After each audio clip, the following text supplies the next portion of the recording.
चतुर्थ श्रेणी भर्ती डीवी में बड़ी गलती।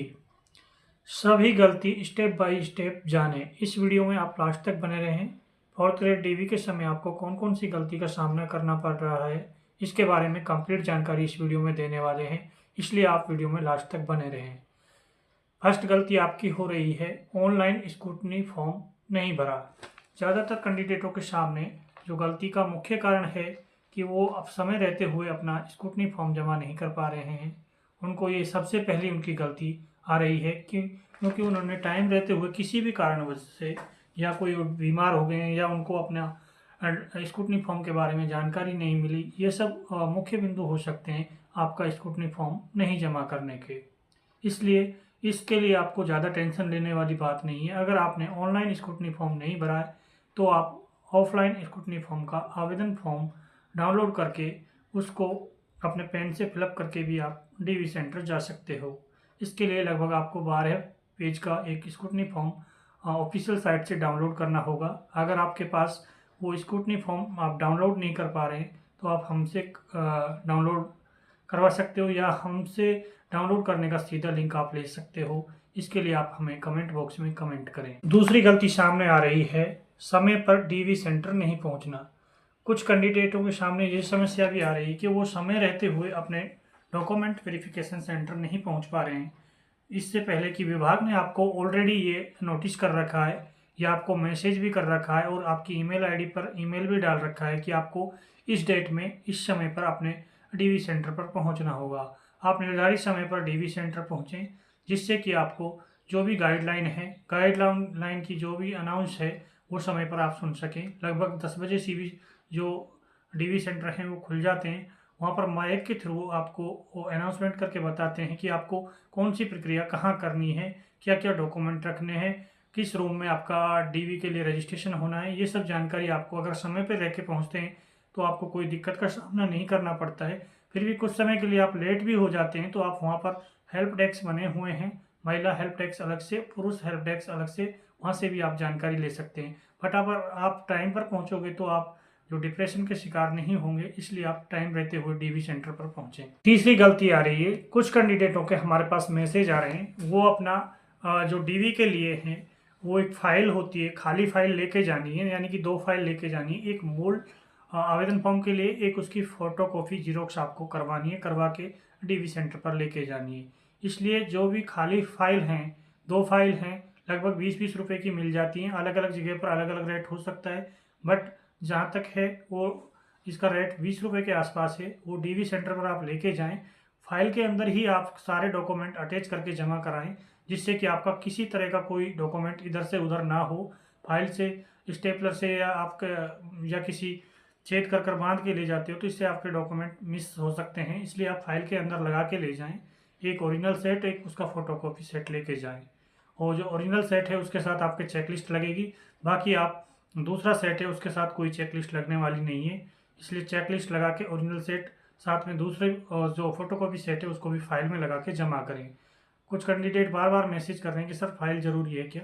फाइल बिल्कुल ज़रूरी है, आप फाइल लेके जाएं। या फिर आप लेके नहीं जाते हो तो वहाँ जो भी डीवी सेंटर है, डीवी सेंटर के आसपास जो भी शॉप्स वगैरह हैं उन्होंने फाइल उपलब्ध करा रखी है, वहाँ से आप खरीद सकते हैं। चौथी गलती यह है कि चेक लिस्ट लेकर नहीं जाना। यानी कि ज़्यादातर कैंडिडेट ऐसे हैं डीवी सेंटर पर पहुँचने वाले, जो 3 पन्ने वाला चेक लिस्ट है जो ऑफिशियल यूज होगा, उस चेक लिस्ट को डाउनलोड करके नहीं लेके जा रहे हैं। इस चेक लिस्ट का जो लिंक है हम आपको कमेंट में उपलब्ध करा देंगे, आप हमें कमेंट कर देना। अगर आपको चेक लिस्ट नहीं मिली है तो हम आपको लिंक दे देंगे, वहाँ से डाउनलोड करके उसका प्रिंट लेकर आप जा सकते हैं।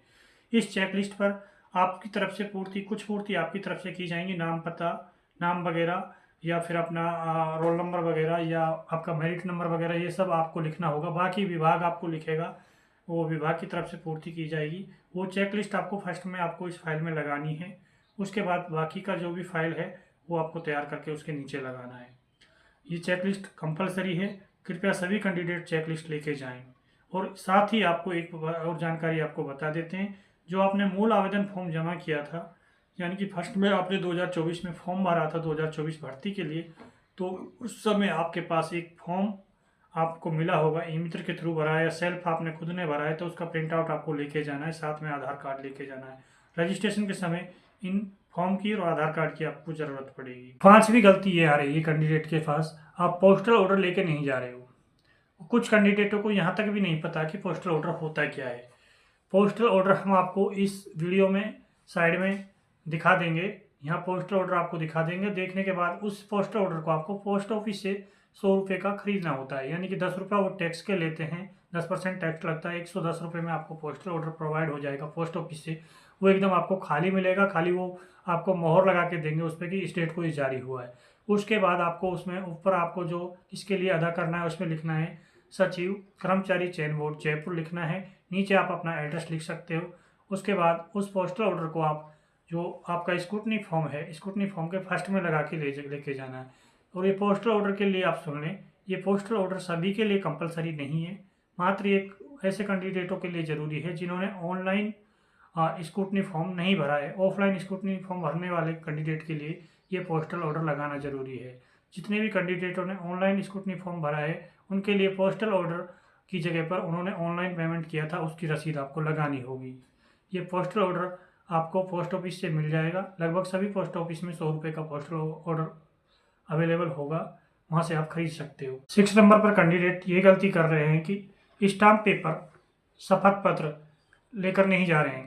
कैंडिडेट ज़्यादा जैसा कि गाइडलाइन में पहले ही दिखा दिया गया है और आपको इस शपथ पत्र की PDF फाइल भी विभाग ने अवेलेबल करा दी है। वो PDF फाइल भी आप हमसे प्राप्त कर सकते हैं।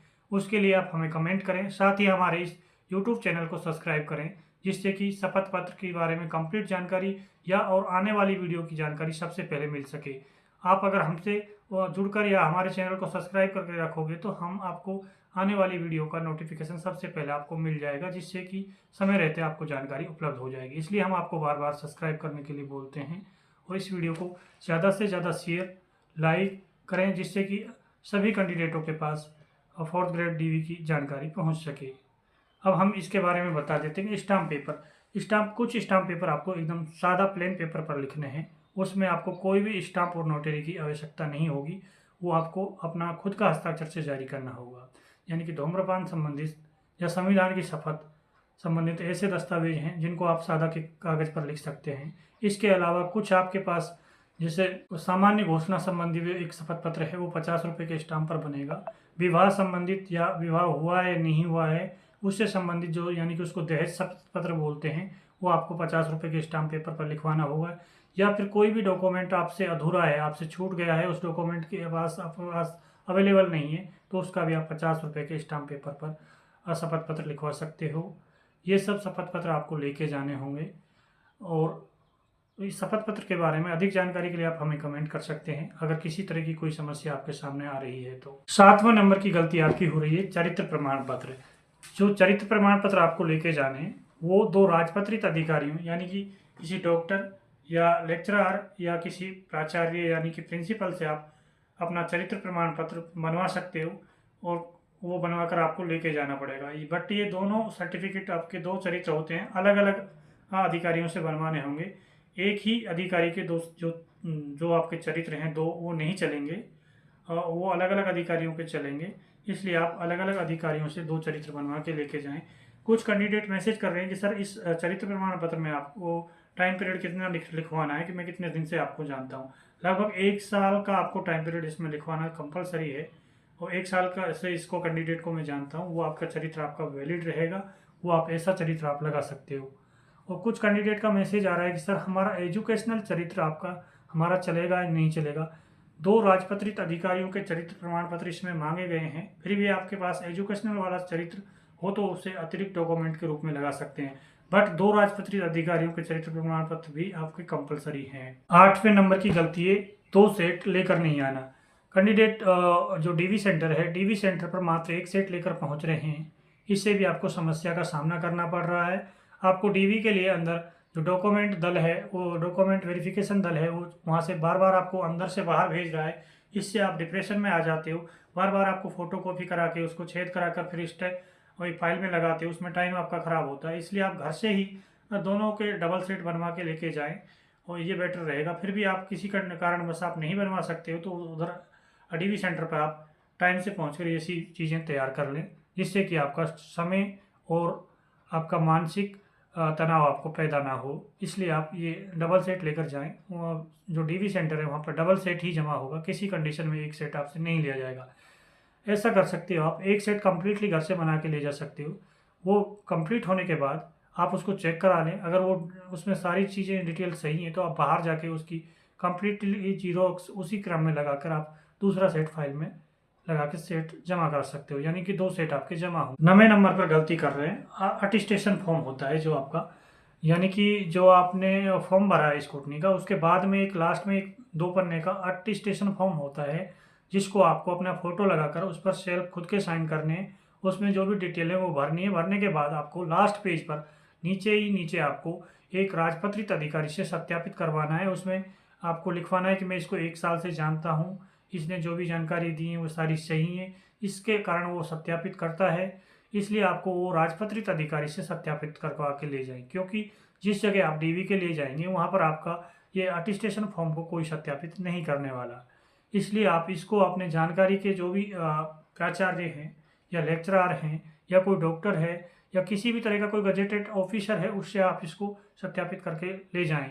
इसमें सबसे बड़ी दिक्कत आने वाली है कि बाहर किसी को कोई जानने वाला नहीं होता है, वो बार बार आपको किसी भी आपके इस डॉक्यूमेंट को सत्यापित करने के लिए आपको मना करेंगे। इसलिए आपको मूल डॉक्यूमेंट है, इसको आप वहाँ पर या आप जिससे आप चरित्र प्रमाण पत्र जारी करवाएं उसी अधिकारी से जिसको आप सत्यापित करवा सकते हैं। 10 नंबर की गलती के बारे में हम आपको बता देते हैं। 10वें नंबर पर गलती आ रही है नए पुराने डॉक्यूमेंट को लेकर। कैंडिडेटों के सामने ज़्यादातर समस्या आ रही है कि सर हमारा निवास हमने नया बनवा लिया है और हमारे पास पुराना निवास भी है, कौन सा वैलिड रहेगा। मैं आपको बता दूं, जो आपका निवास अगर 2024 जिस समय आपने आवेदन फॉर्म किया है, आवेदन फॉर्म जमा किया है, उससे पहले का हो तो सबसे ज़्यादा बेटर है। अगर आप 2025 में या 2026 में अगर आपने निवास प्रमाण पत्र बनवाया है, उसके लिए आपसे 50 रुपये के स्टाम्प पर शपथ पत्र मांगा जाएगा। वो लगभग 150 रुपये में आपको पड़ेगा। इससे बेटर यही है कि आप पुराना ही निवास अपना लगाएं, जिससे कि आपको ना तो पैसे की खर्ची हो ना आपका समय की खर्ची हो। इसलिए आप अपना पुराना ही निवास प्रमाण पत्र लगाएं, नए के चक्कर में ना फंसें, क्योंकि पुराना आपका वैलिड रहेगा, कोई दिक्कत नहीं आएगी, कोई परेशानी नहीं आएगी। दूसरी कंडीशन आती है ईडब्ल्यूएस कैंडिडेट और ओबीसी कैंडिडेट के लिए। इनसे विभाग मानता है कि 1 साल से पुराना आपका जाति प्रमाण पत्र नहीं होना चाहिए, बट इसमें भर्ती में वो आपका जाति प्रमाण पत्र चलने वाला है जिस समय आपने आवेदन किया था उस समय का 1 साल का पुराना आपका चल जाएगा। बट कुछ कैंडिडेट बाद में नया जाति बनवा के ले जा रहे हैं, 25 में बनवाया है किसी ने अब लेटेस्ट 26 में ही बनवाया है। ऐसे कैंडिडेटों से भी शपथ पत्र मांगा जा रहा है, उन पर आर्थिक बोझ पड़ रहा है। इसलिए आप पुराना ही अपना जो जाति प्रमाण पत्र है उसको सबमिट करें, जिससे कि आपका ना तो पैसे का खर्च हो और ना ही आप समय की बर्बादी हो। और नहीं तो आपसे अगर आप नया लगाओगे तो उसके साथ शपथ पत्र मांगा जाएगा कि मेरा फॉर्म आवेदन पत्र जमा कराते समय भी मेरी जाति यही थी और आज भी मेरी जाति यही है। उसमें आपसे ये सब आपको इधर उधर डोल भाग करनी पड़ेगी और आपका जो पैसे का 200 से 250 मतलब 200 रुपये का तो खर्चा मान लो आपका ऊपर का होने वाला है। इसलिए आप पुराना ही आवेदन फॉर्म के समय का ही जाति प्रमाण पत्र लगाएं।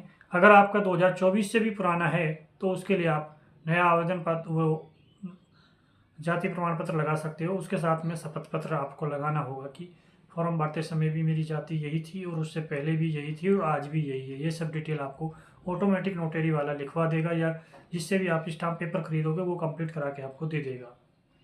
अंत में हम फिर आपको एक बार बता रहे हैं कि आप ज़्यादा से ज़्यादा इस वीडियो को लाइक करें, शेयर करें और इस एजुकेशनल चैनल को सब्सक्राइब करें, जिससे कि राजस्थान में चल रही विभिन्न प्रतियोगी परीक्षाओं की जानकारी आपको समय रहते मिल सके। ज़्यादातर हम आपको आज की इस भर्ती जो आपकी चल रही है डीवी के प्रक्रिया में कंप्लीट जानकारी, किसी भी तरह का किसी भी कैंडिडेट का कोई डाउट हो तो उसको हम क्लियर करने की पूरी कोशिश करते हैं। इसलिए आप हमारे इस यूट्यूब चैनल को ज़्यादा से ज़्यादा सब्सक्राइब करें और इस वीडियो को लाइक करें। और जितने भी कैंडिडेटों ने 4th ग्रेड डीवी के लिए सेलेक्ट हुए उन कैंडिडेटों के पास ज़्यादा से ज़्यादा इस वीडियो को शेयर करें, जिससे कि उनको समय रहते ये जानकारी मिल सके। अंतिम गलती आपको हम बता देते हैं, किसी डॉक्यूमेंट का घर छूट जाना। कुछ कैंडिडेट हमारे सामने ऐसे भी आए हैं, हमने डीवी सेंटर पर जाके देखा है, तो वो कैंडिडेट सभी उनके पास स्टाम्प पेपर वगैरह या सभी कोई दस्तावेज उनके पास अवेलेबल हैं, पर ये जल्दबाजी में वो अपने डॉक्यूमेंट को घर छोड़ आते हैं। घर की दूरी लगभग किसी कैंडिडेट की 200 किलोमीटर हुई, तो वो वापस आना जाना उस डॉक्यूमेंट को लाना उसके लिए पॉसिबल नहीं है। इसलिए आप समय रहते हुए सारे डॉक्यूमेंट अपना अच्छे से बैग में रखें। जो भी घर पर आपके डॉक्यूमेंट हैं उनको बैग में रख कर ला सकते हो। कोई भी डॉक्यूमेंट घर छोड़कर नहीं आना है आपको। कोई गलती से कोई आपका काम आने वाला डॉक्यूमेंट छूट जाता है तो उसकी समस्या और बहुत बड़ी बड़ी समस्या आपके सामने हो सकती है, क्योंकि डीवी सेंटर पर आपके सारे ओरिजिनल डॉक्यूमेंट चेक किए जाते हैं। ओरिजिनल डॉक्यूमेंट के आधार पर ही आपके पुराने जो आपके फोटोकॉपी डॉक्यूमेंट हैं वो रखे जाते हैं। इसलिए आप अपने सभी मूल डॉक्यूमेंट लेकर जाएं। और फिर भी किसी कैंडिडेट के सामने ऐसी समस्या हो भी जाती है तो उसके लिए आपसे शपथ पत्र मांगा जाता है, वो आप बाद में पेश कर सकते हो, बाद में जमा कर सकते हो। इसलिए आप सारे डॉक्यूमेंट अपने लेके जाएं। हमने इस वीडियो में आपको कंप्लीट जानकारी देने की कोशिश की है। फिर भी किसी तरह की कोई समस्या किसी कैंडिडेट की रह गई हो तो आप हमें कमेंट करें। कमेंट में हम आपके जवाब देने की पूरी कोशिश करेंगे। और अंत में इस वीडियो को लाइक करें, ज़्यादा से ज़्यादा शेयर करें और इस एजुकेशनल चैनल को सब्सक्राइब करें। धन्यवाद।